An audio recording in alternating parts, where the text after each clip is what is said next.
सांप सीढ़ी का ये गेम एक बहुत बड़ा झूठ है, क्योंकि इसका ओरिजिनल वर्जन बना था हमारे एंशियंट इंडिया में, जो कुछ ऐसा दिखता था। इस गेम का मेन ऑब्जेक्टिव केवल एंटरटेनमेंट नहीं, बल्कि हमें मॉरल्स और फिलॉसफी सिखाना होता था।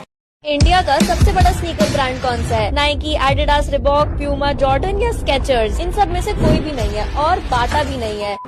ये वो ब्रांड है जिसने पिछले फाइनेंशियल ईयर में 1200 करोड़ के स्नीकर्स बेचे थे।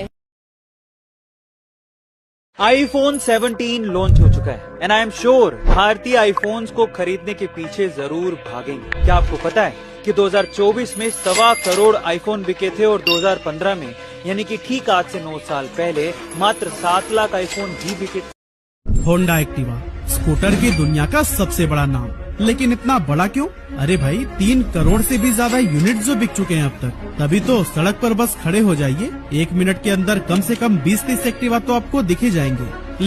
सिर्फ 20 रुपए में मिलने वाली इस रेड बॉटल को एक मजदूर पीता है अपनी थकान मिटाने के लिए, तो वहीं एक कॉलेज स्टूडेंट नींद भगाने के लिए। कुछ लोग इसे गरीबों का रेड बुल कहते हैं, तो कोई छपरियों की ड्रिंक। जी हाँ, बात हो रही है स्टिंग एनर्जी ड्रिंक की। सांप सीढ़ी का ये गेम एक बहुत बड़ा झूठ है, क्योंकि इसका ओरिजिनल वर्जन बना था हमारे एंशियंट इंडिया में, जो कुछ ऐसा दिखता था। इस गेम का मेन ऑब्जेक्टिव केवल एंटरटेनमेंट नहीं, बल्कि हमें मॉरल्स और फिलॉसफी सिखाना होता था। सांप सीढ़ी का ये गेम एक बहुत बड़ा झूठ है, क्योंकि इसका ओरिजिनल वर्जन बना था हमारे एंशियंट इंडिया में, जो कुछ ऐसा दिखता था। इस गेम का मेन ऑब्जेक्टिव केवल एंटरटेनमेंट नहीं, बल्कि हमें मॉरल्स और फिलॉसफी सिखाना होता था। सांप सीढ़ी का ये गेम एक बहुत बड़ा झूठ है, क्योंकि इसका ओरिजिनल वर्जन बना था हमारे एंशियंट इंडिया में, जो कुछ ऐसा दिखता था। इस गेम का मेन ऑब्जेक्टिव केवल एंटरटेनमेंट नहीं, बल्कि हमें मॉरल्स और फिलॉसफी सिखाना होता था। सांप सीढ़ी का ये गेम एक बहुत बड़ा झूठ है, क्योंकि इसका ओरिजिनल वर्जन बना था हमारे एंशियंट इंडिया में, जो कुछ ऐसा